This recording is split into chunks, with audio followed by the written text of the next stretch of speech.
Good afternoon, everyone. I hope everyone's having a lovely day. Uh, we're back at it. We're in chapter 5. Do we have any lore to start off with? We do.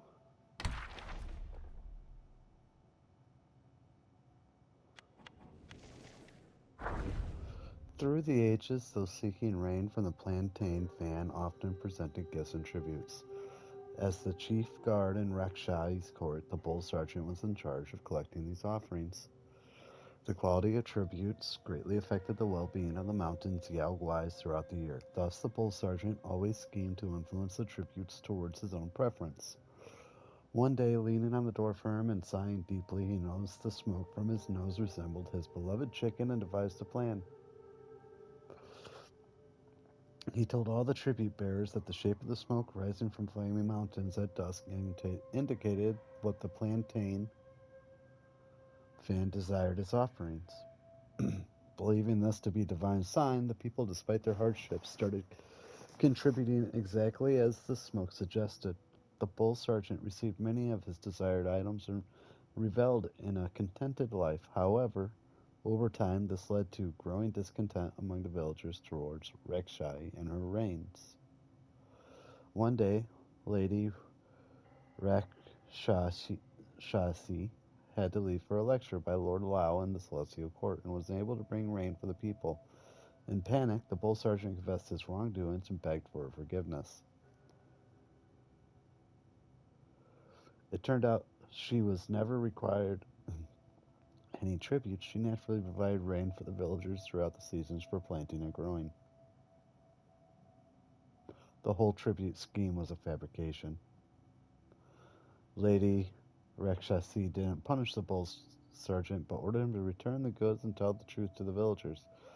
But they refused to take back their offerings. Instead, they urged the sergeant to convince the plantain fan for more rain. Caught between the villagers and the lady, the sergeant ended up berated by both sides, the bull scorned by all.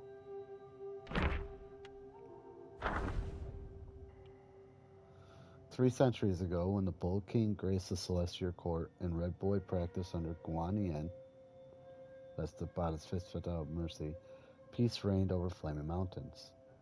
One day, Bishu Beast promoted a captain among the Bull soldiers, and the captain moved into the night-day chambers of the Rakshasa Palace to accommodate his increased responsibilities. He occupied the adjoining room for the rest of in the main West Chamber for hosting guests. One morning he found the guest room had been tidily arranged overnight. Dustless furniture, washed fruits on plates, and freshly brewed tea. Perplexed, he thought of the furry celestial maidens serving the lady and the fox maidens attending the king's daughter, recalling how other guards often teased him for being more handsome than the rest now. As a new captain, he couldn't help but feel elated. Surely there must be a secret admirer. For over a month, this mysterious, kind-hearted maiden visited nightly, yet never revealed herself. Growing impatient, the captain resolved to wait outside the chamber one night. Around the fourth watch, he heard heavy steps, quite unlike the gentle maiden's furred or fox. Regardless, he lunged at the figure as soon as the door opened and secured a tight hold on it. The figure was muscular and sturdy and too large for his arms. Muffled grunts followed, and the voice of the bull sergeant emerged. I like things tidy, and your room is always messy. That's why I'd clean it up after my night duty. You don't have to act so grateful.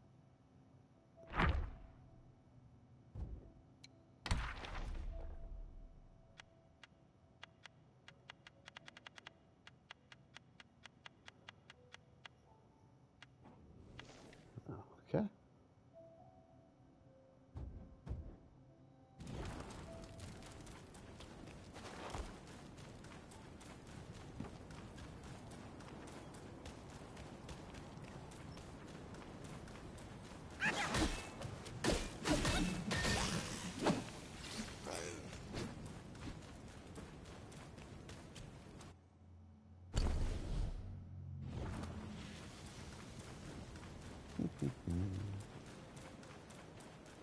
Alright, so I think we left off on the carriage. I kind of want to see if I can get behind them instead of dealing with this bull crap.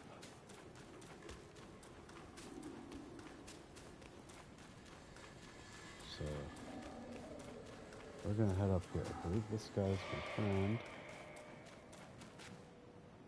Out of nowhere, the whole mountain was infested with those stinking corpses. Some coffin carts blocked all the passes up, burning everything in their path. You seem clever. How about you find a way to destroy them, eh?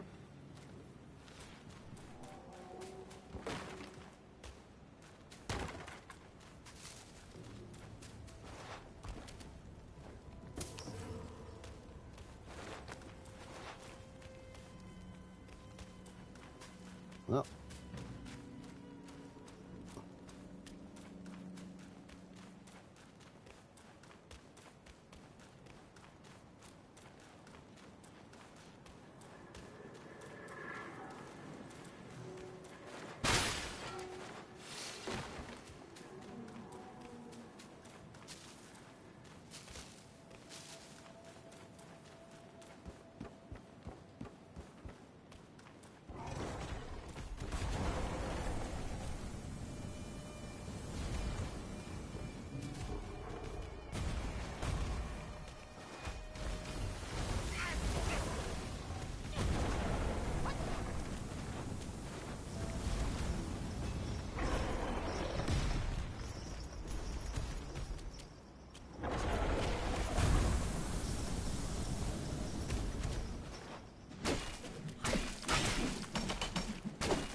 okay, that killed me instantly, but now I know. Now I know.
Yeah, I'm gonna cheese this.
Five element cards.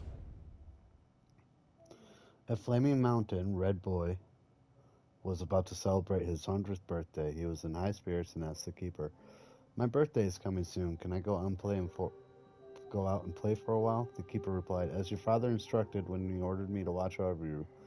I must ensure you focus on your practice. You cannot go out at will.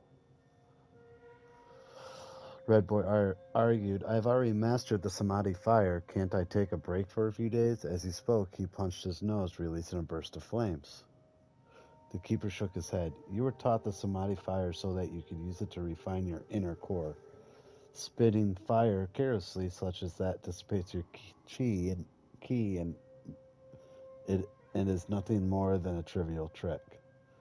He continued, the liver corresponds to wood, which generates fire. The heart corresponds to fire, which generates earth. The spleen corresponds, which generates metal. The lungs correspond to metal, which generate water. The kidneys correspond to water, which generates wood.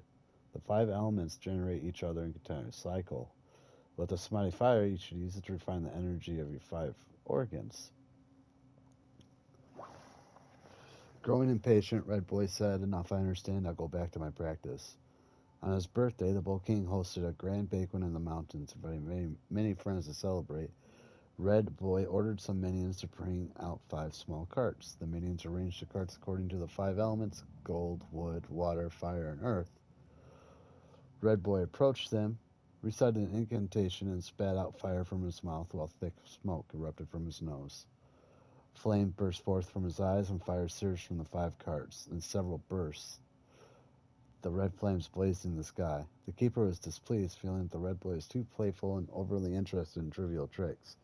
He feared the boy might waste his potential in the days to come. However, the Bull King was very pleased. To him, although Red Boy was not engaged in deep practice, he already understood how to employ his scales to create useful tools, which showed great ingenuity. He immediately ordered the creation of 5 larger war carts for his son. From then on, the 5 element carts became Red Boy's companions in his practice.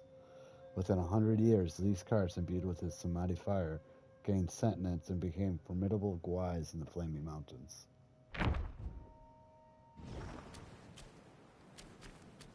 Well then.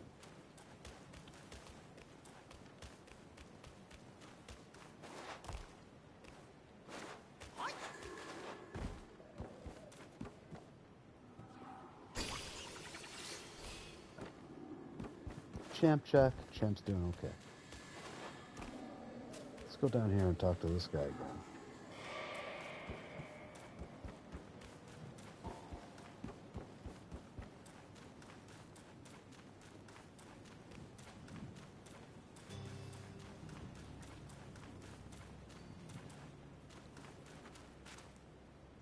Out of nowhere, the whole mountain, some coffin cart.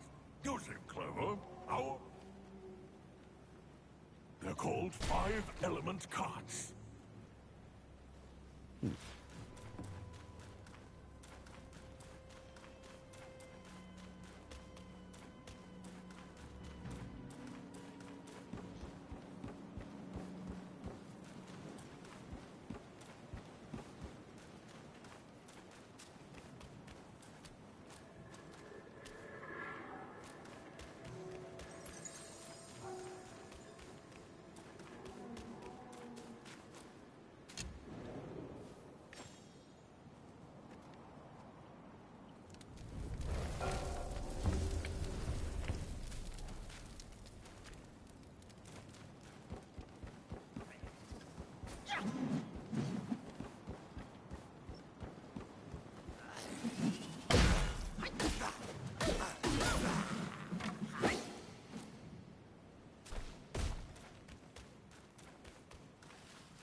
Revenant Charbon.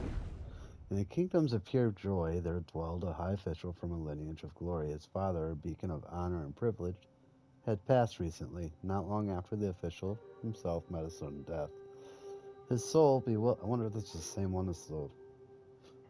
Anyways. His soul wandered, bewildered, found itself in the depths of the underworld, surrounded by terrifying sights. He came to halt before a colossal stone gate and peered inside. There he saw charred corpses on their knees, twisted and shrunken from the relentless flames, their faces erased under chains and shackles. Among them, one scorched figure struggled to rise, shouting, "Zirong, my son, it's me, your father." Better, the official's childhood name resonated with truth. He hastily asked, "Father, why are you here?" "I held so many rituals made for your passage." It is the same one. The charred spirit replied, "They're futile. Virtues in life bring fortune in the next, but wrongdoings must be paid now. My misdeeds caused me death, and Yama condemned me to a ceaseless depths." Yama is the god is it oversees the underworld. If you've watched Dragon Ball or Dragon Ball Z, you might know who Yama is. "Condemn me to the ceaseless depths that burn eternally. My son, do not follow my path." Then 5 more charged spirits emerged, his ancestors going back to his great-great-grandfather, all echoing the same warning. Suddenly, a chilling and the stone gate slammed shut. The official awoke back. For a time, he lived modestly at the hardships of simplicity simply. Mentioned there was nothing more. He slipped back into his. Wait a second.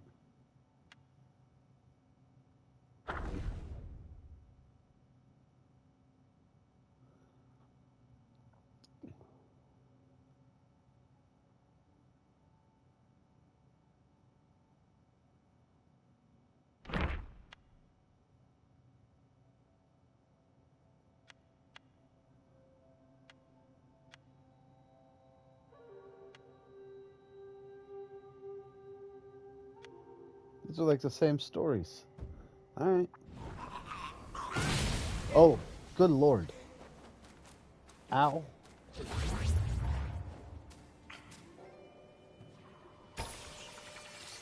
I'm still on fire.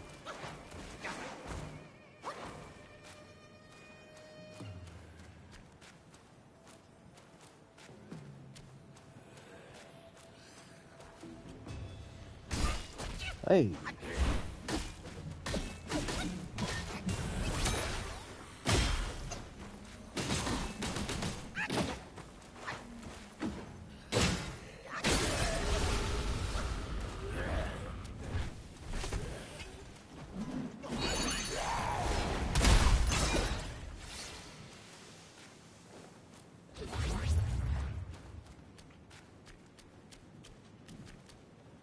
For that is Gank. I hope everyone's having a wonderful day, by the way. Oh, there's an upside down bat thing. Did I just... I thought I got more lore.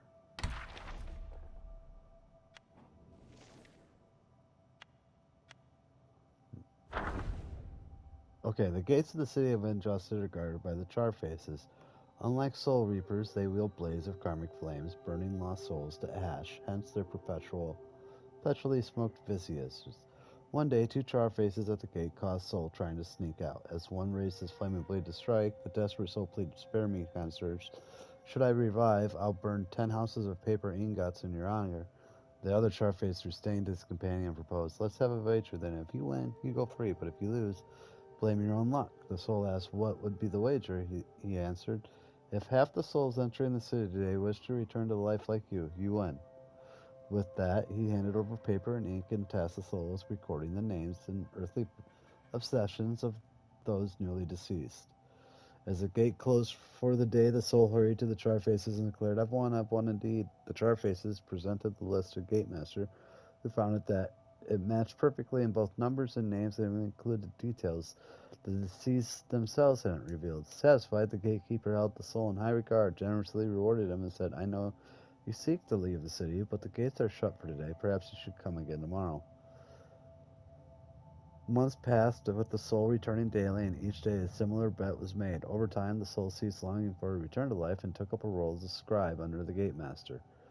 At last, it makes one wonder, should we look ahead and accept whatever future awaits us, or stay committed to steadfast goals? Perhaps there's no right answer. What matters is the willingness to make your choice.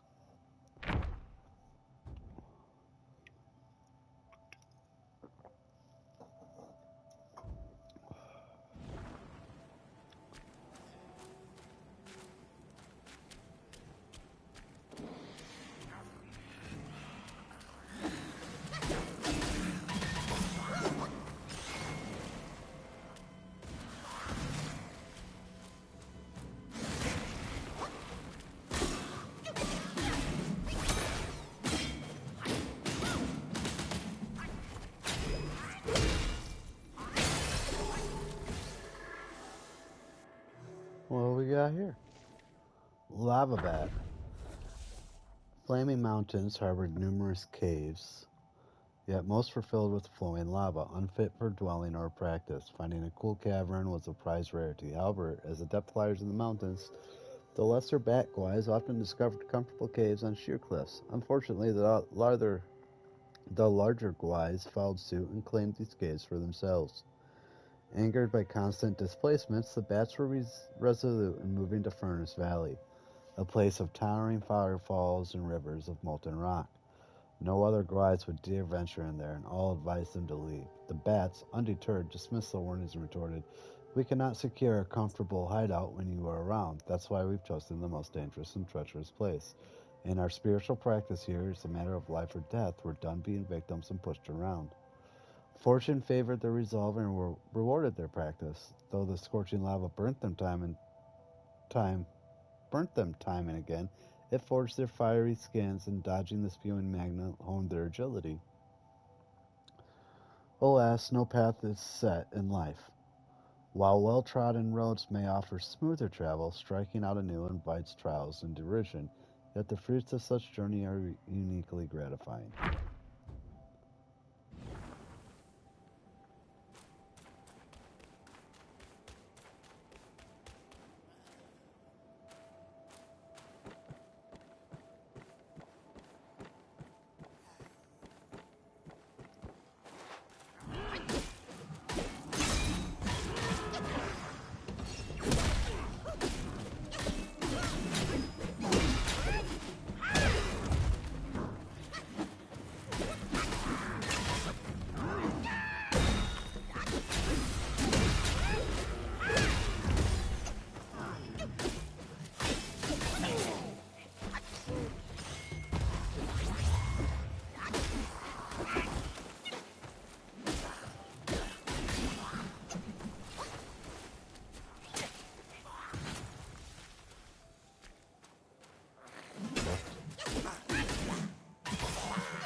Kind of not feeling well today. Kind of got a headache, so sorry I'm not as vocal as I usually am. Even though I have a tendency to get less vocal as the video gets longer.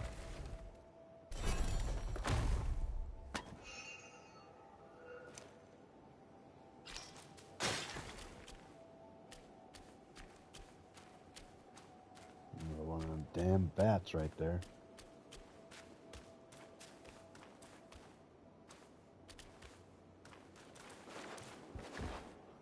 Oh, nice.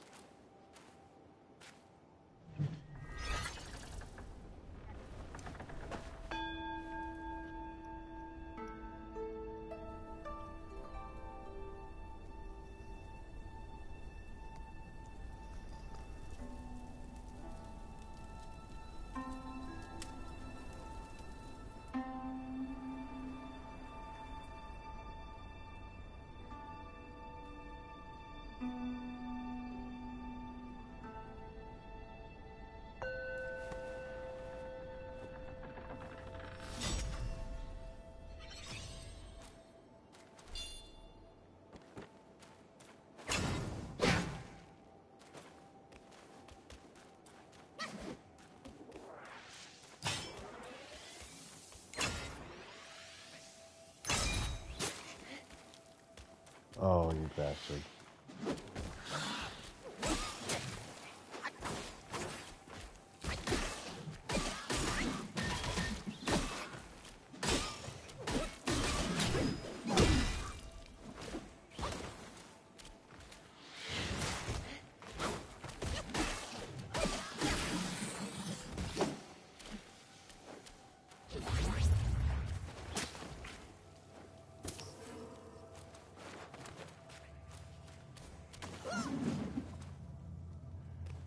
What up?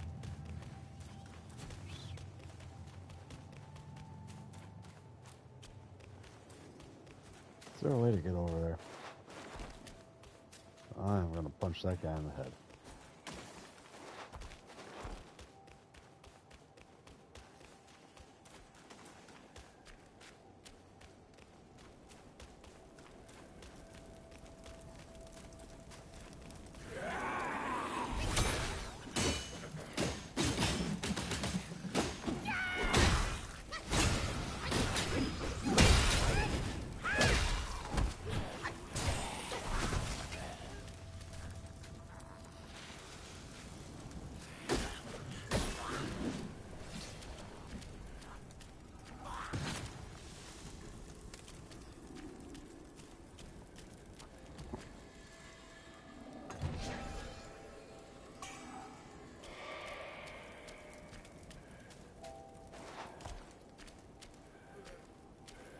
Some seedlings.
Fine gold thread.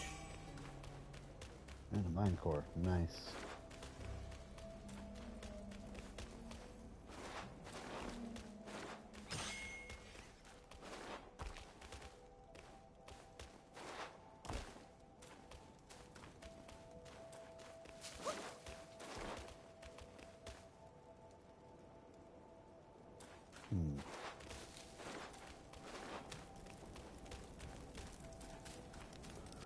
Speaking of which, there's only 4 meditation spots in the Flaming Mountain. Only 4.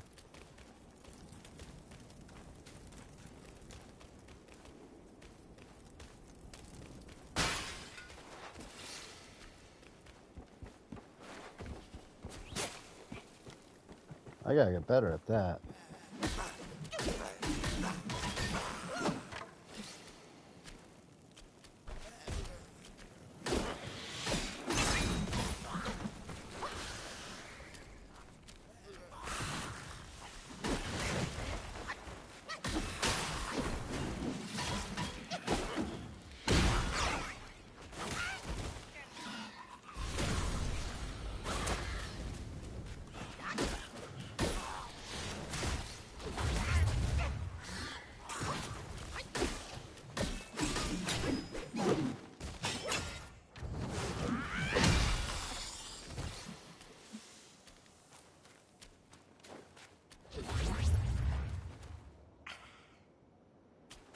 No way over there yet.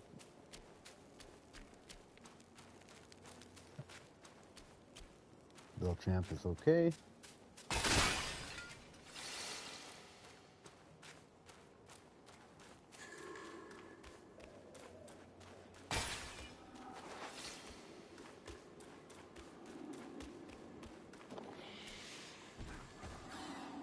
Oh, this will be fun.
Hmm.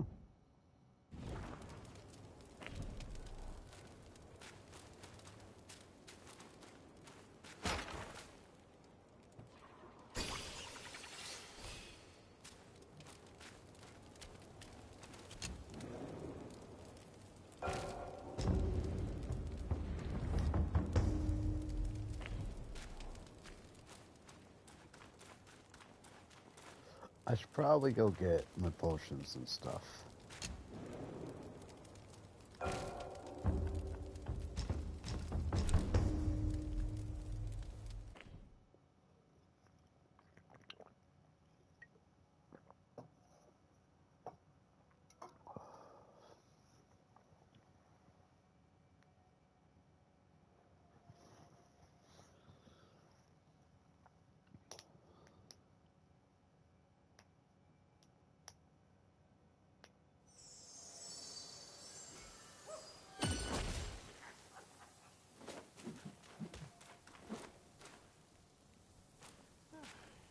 Self-refinement is the way to make golden pill.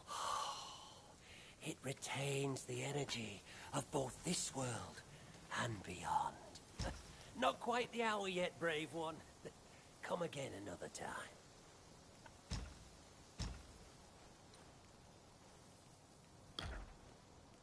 Uncover the secrets of sky and earth, and thou shalt have pills.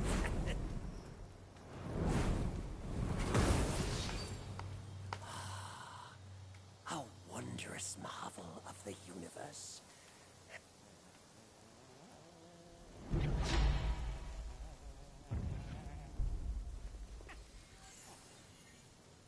Yay! I think that's all of them are capped out now. I could start. Guess I gotta raise my stamina up. Many are bent on seeking shortcuts, hence pill making came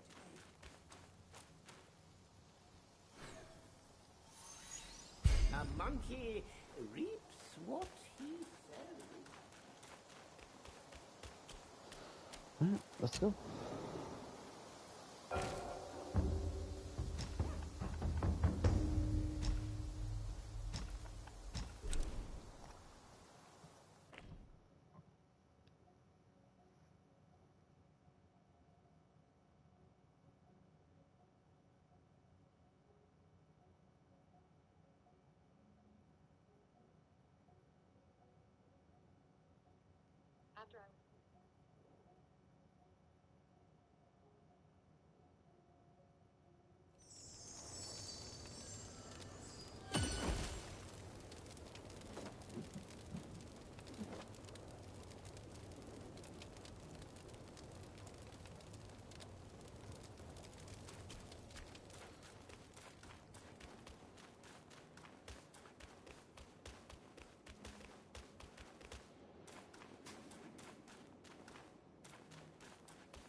Ow!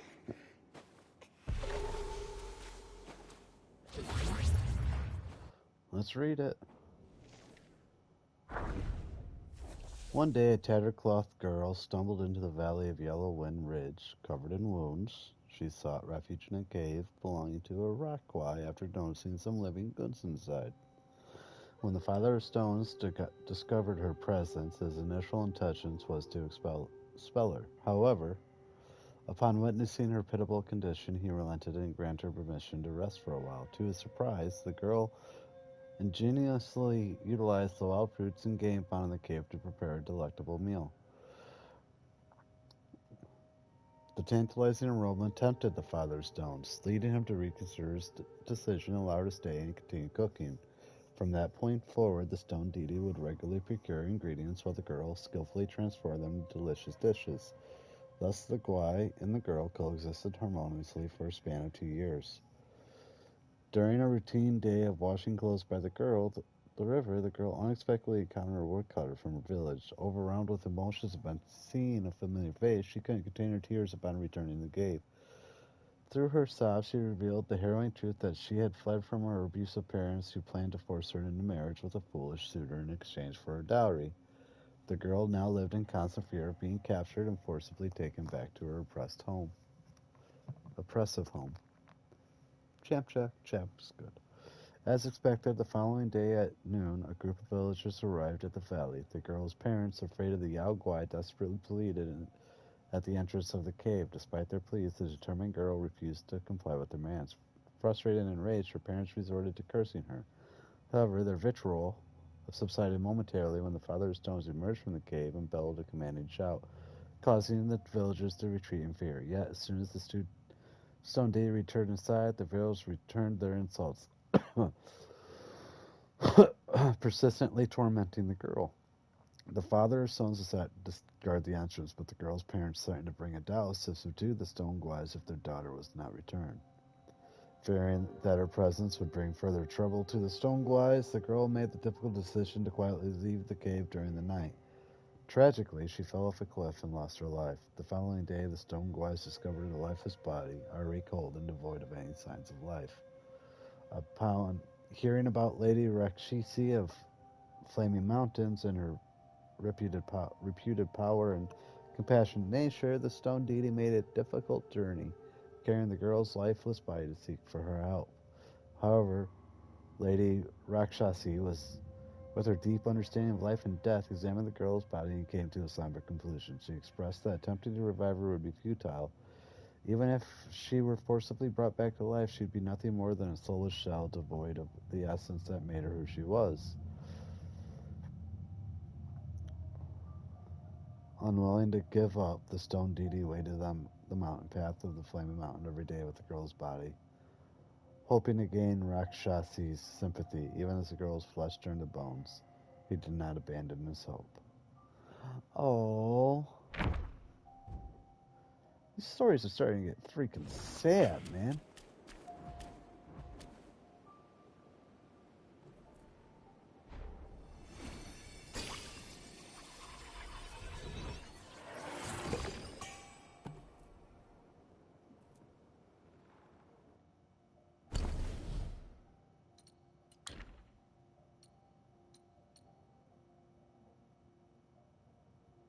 Hmm.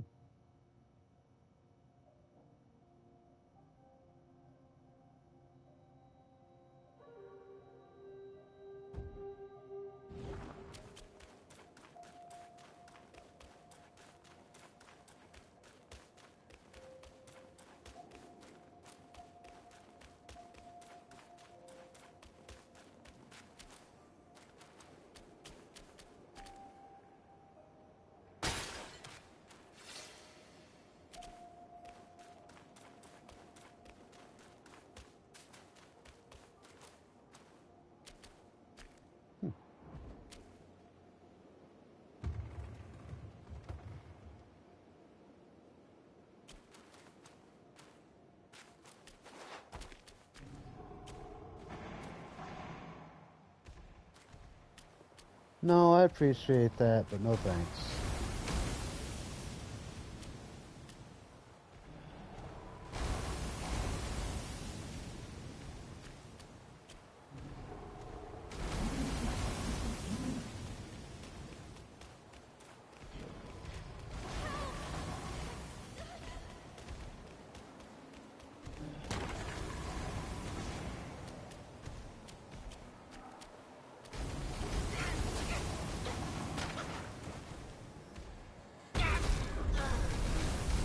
son of a bitch.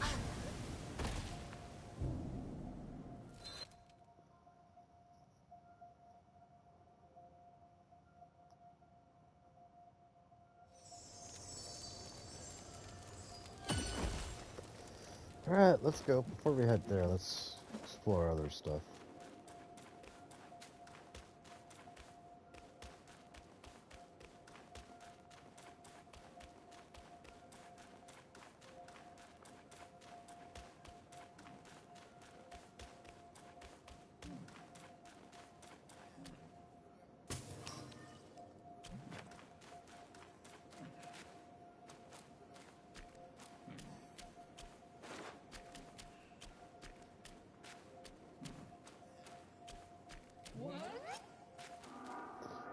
Oh, one of these dudes. Okay.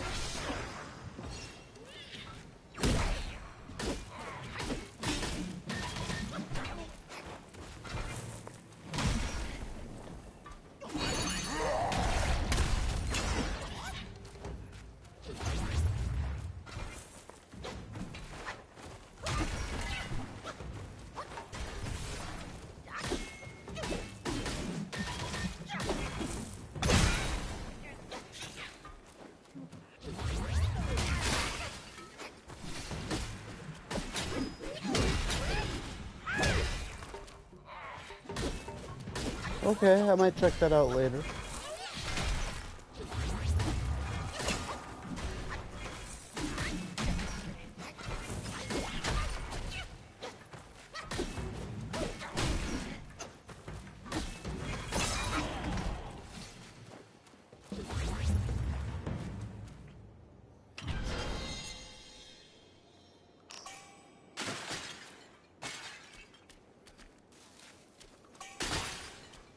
Another not avoidance. I don't know what spirit I want to level up. I'm so happy with my Mad Tiger.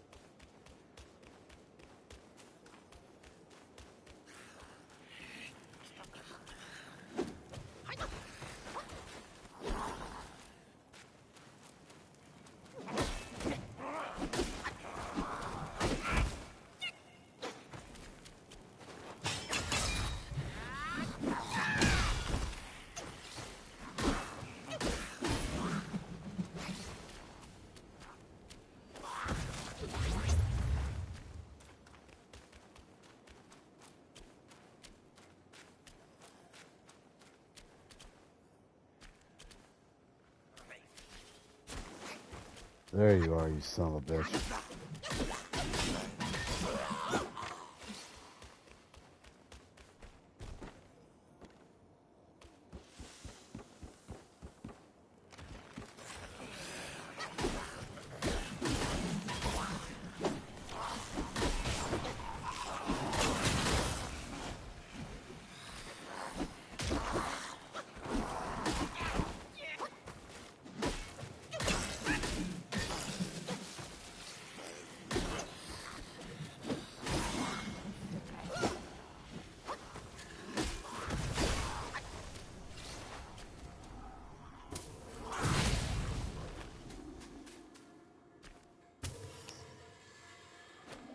Go. Oh, that looks like I can go down that. I guess I can't. Can't go there either. All right.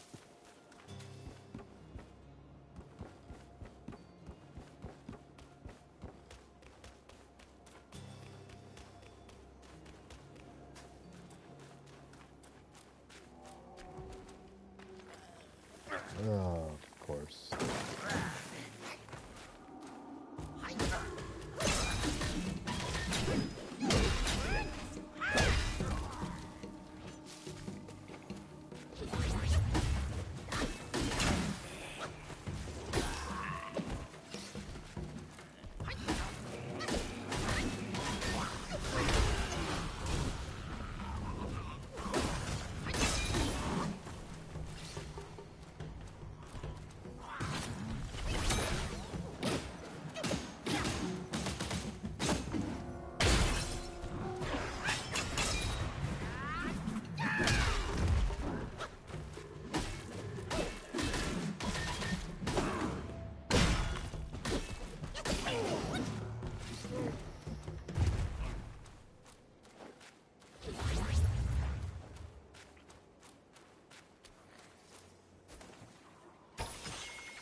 Alright.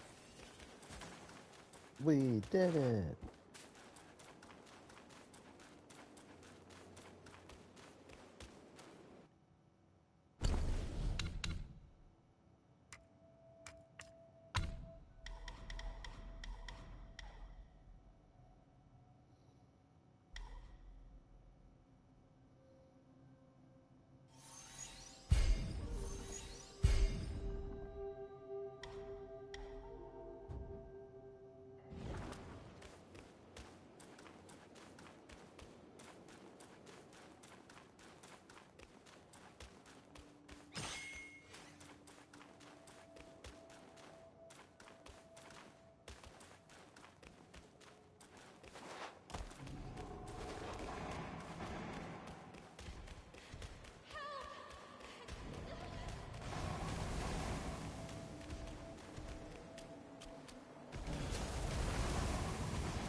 That was a horrible decision.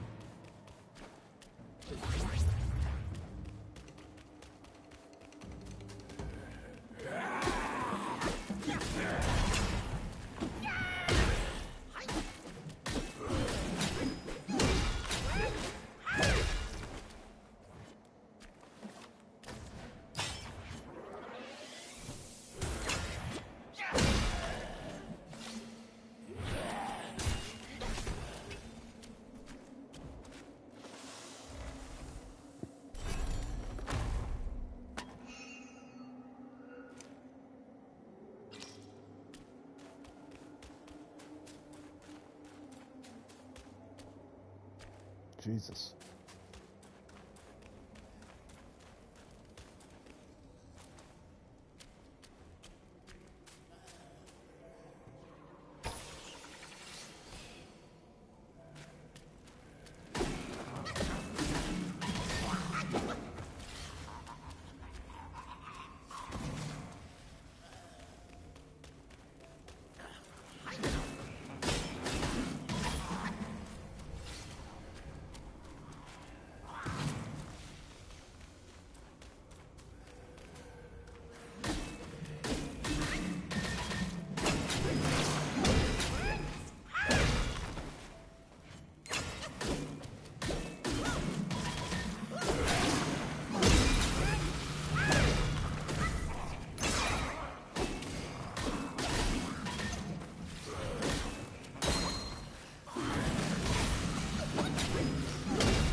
Yay!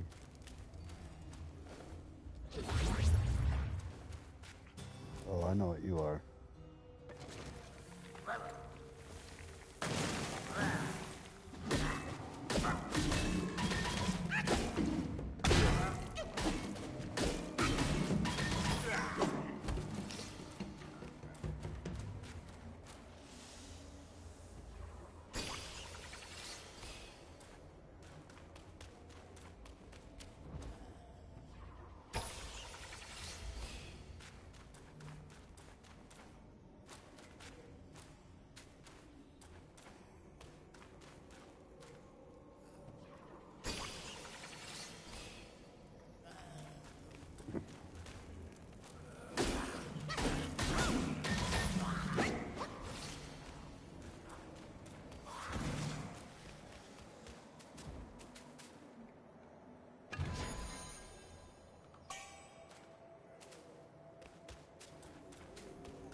Little champ check.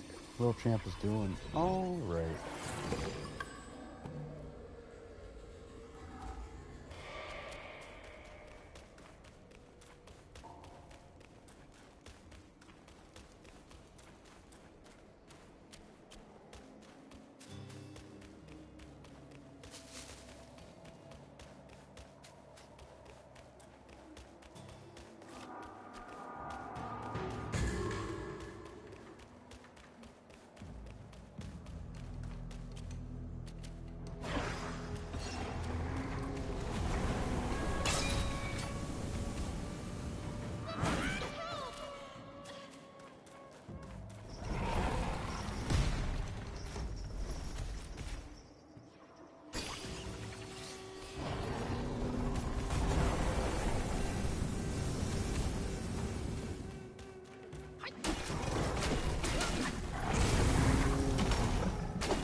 Monkey!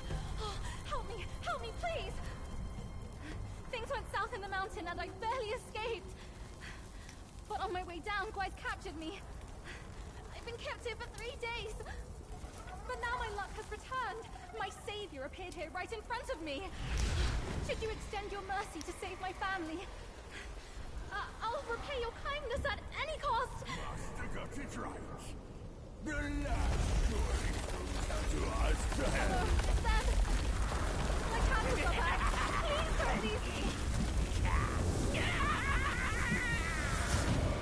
And what now? Vulnerable descendants!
Get out of here.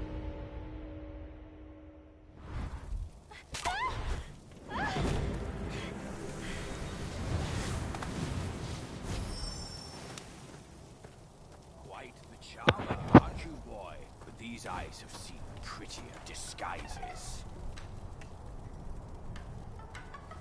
Yao Guai! Your true face! Out with it!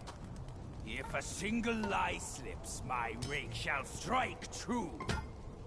That was so close. Thank you for saving me. I am the Bull King's daughter, Ping Ping. Oh, nonsense! The bull has no daughter. Dare to fool me, scoundrel! I know who you are. My mother is Princess Fairfox. You killed her.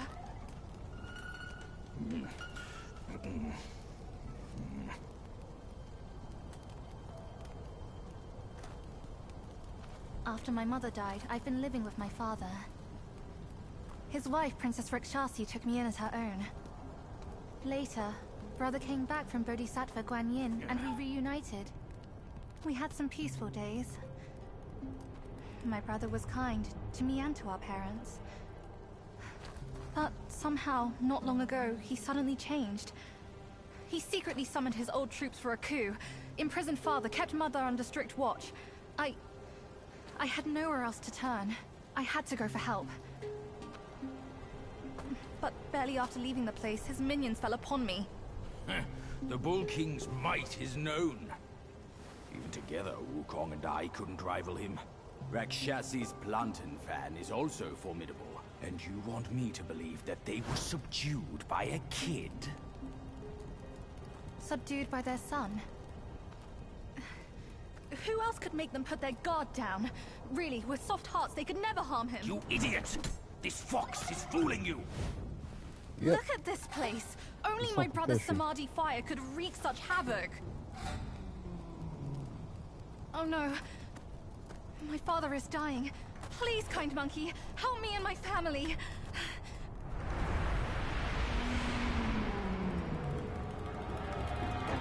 Perilous place this is. Keep this cicada safe with you. That's a voice I know well. I'll go ahead and take a look.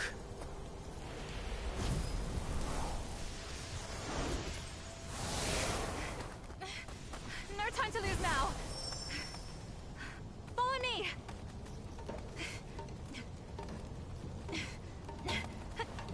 This way.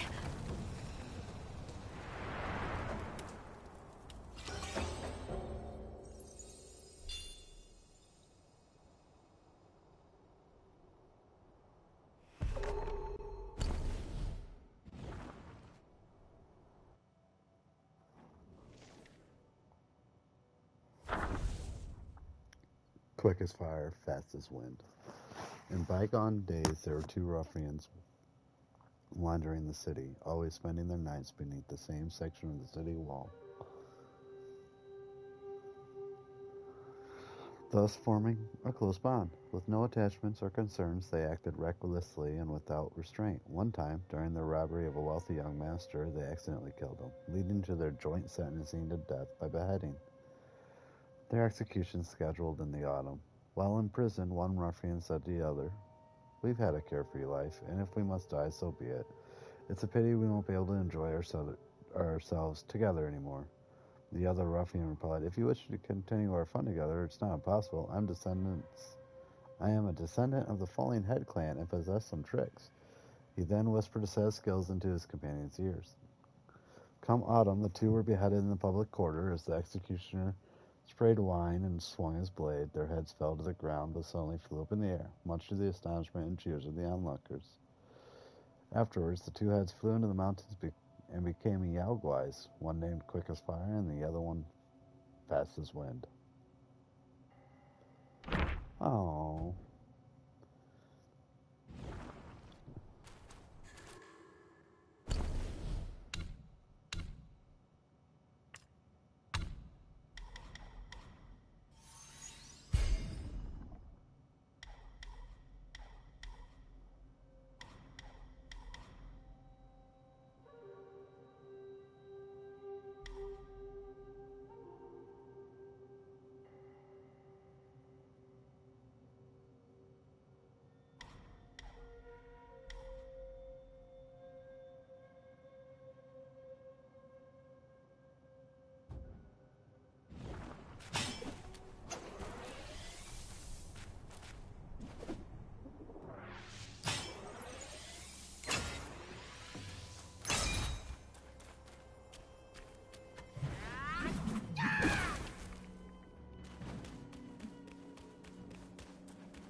Okay.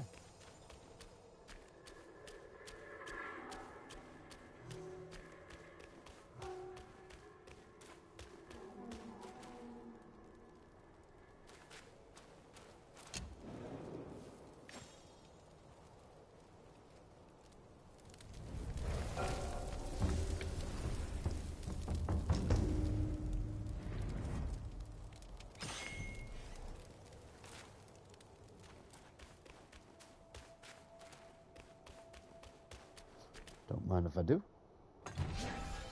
What we got? Maximum health, yay!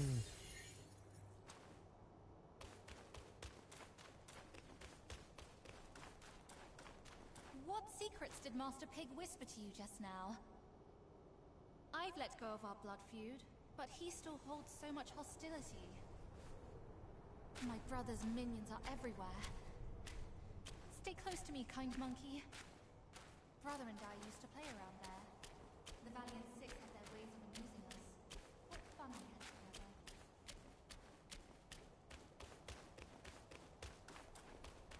together. Jeez, that's a good question. Private conversation. How about that? A, B, C way out. What? I'll get through this hole, and you can pass by that crack ahead. Yeah, that's gonna go well. Looking forward to that.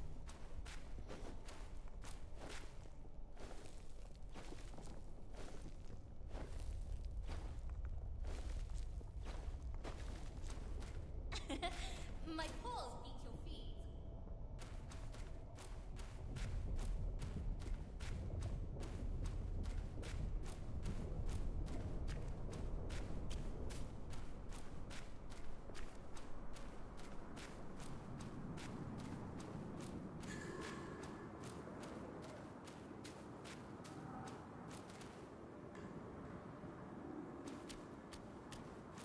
What in the hell is that moving in the background?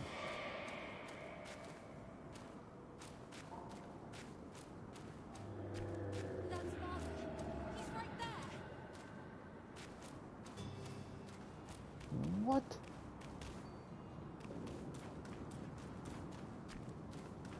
My brother's Samadhi fire has obstructed all paths uphill. To quench it, Mother's Plantain fan is a must. But she never... Come with me!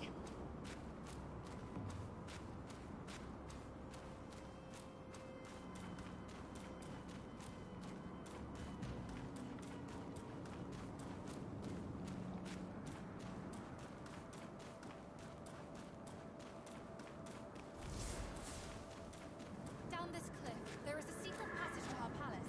She should be there, but she'd never give you the fan to be used against her precious son.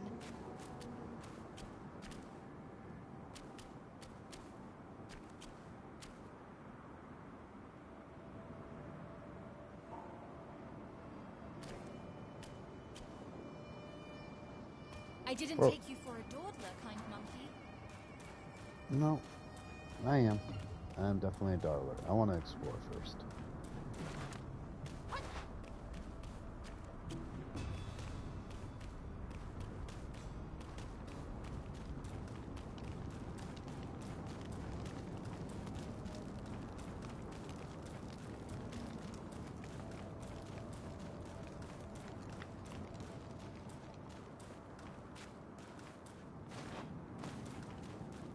What? Thank you.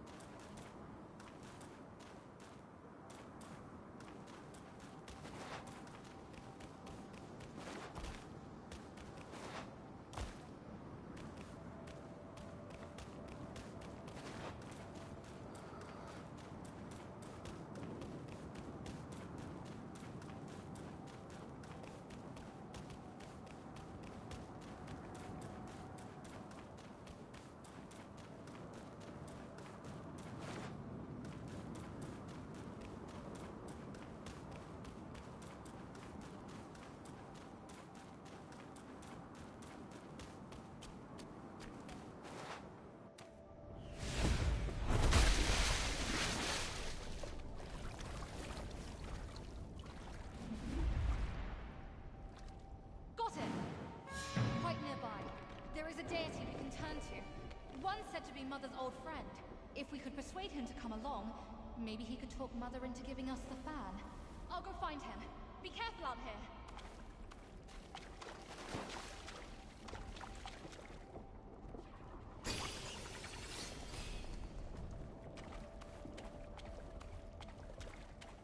I do not trust Ping Ping.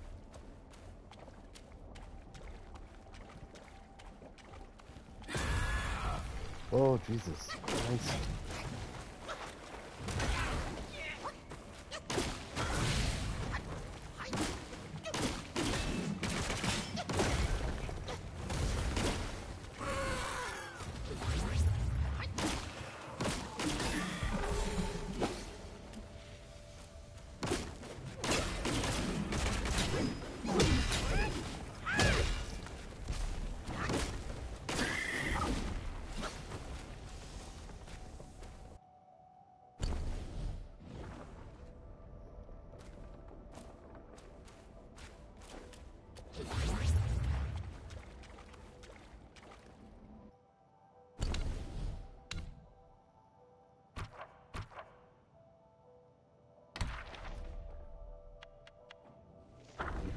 Outside the walls of the Kingdom of Sacrifice, atop the mountain, stood the Fume Fire Temple.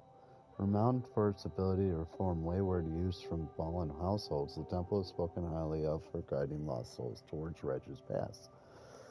This tale is told by a landowner is about one such disciple, Zhao Zan. Zhao Zan was a vagabond.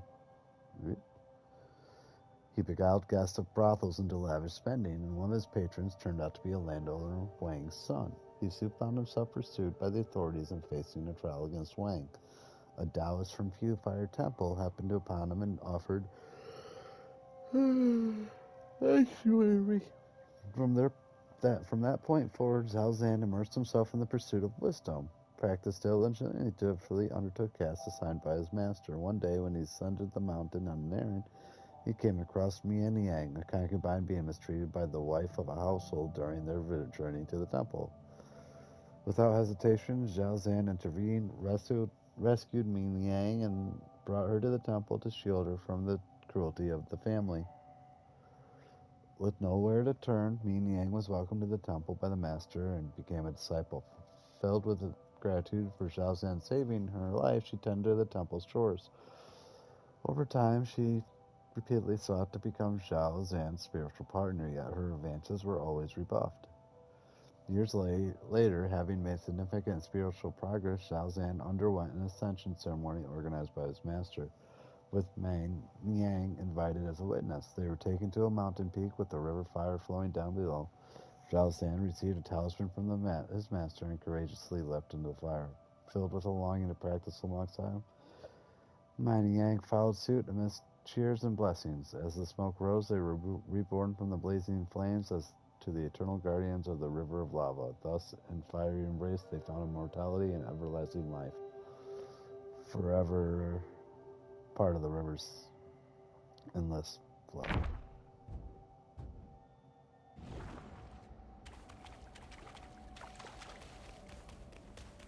It is really freaking hot.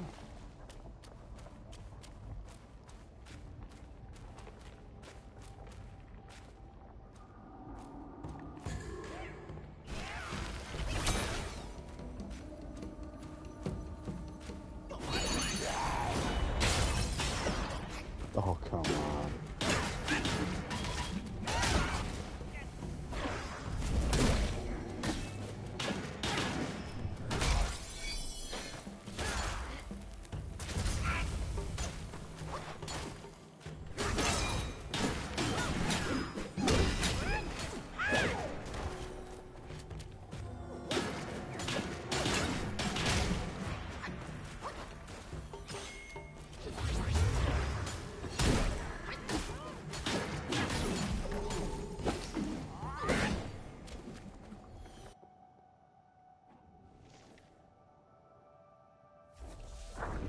The Earth Rakshasas were descendants of the Sea Rakshasas born during their exile. Due to the different will of their new home, they did not grow to the enormous size of their ancestors. Despite this, the loyalty to the princess Rakshasi remained as steadfast as their forebears. They strictly adhered to the precepts set by Rakshasi, diligently practicing their arts and shedding many of their old vices. There were many folk tales about Rakshasas being fond of eating human flesh, which why villages near Flaming Mountain often sent their elderly to the stone temple as offerings. In truth, the Rakshasas of Flaming Mountains did not eat humans. On the contrary, because their immense strength could easily harm mortals, Rakshasi gave them specifically crafted heavy shields, instructing them to focus more on defense than attack. However, if pushed to the limits, they would still unleash their fire-breathing abilities. Even though the Earth Rakshasis had made people still screamed and fled in terror in the sight of their fearsome appearance. But from the perspective of the Earth Rakshasis, weren't those screaming mortals just as terrifying?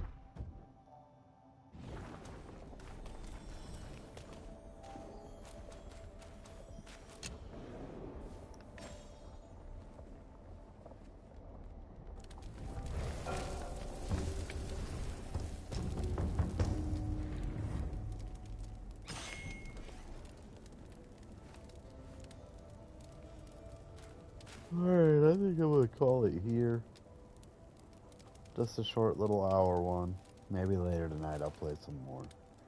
I hope you all have a wonderful day, and thank you for joining me if you did. Deuces.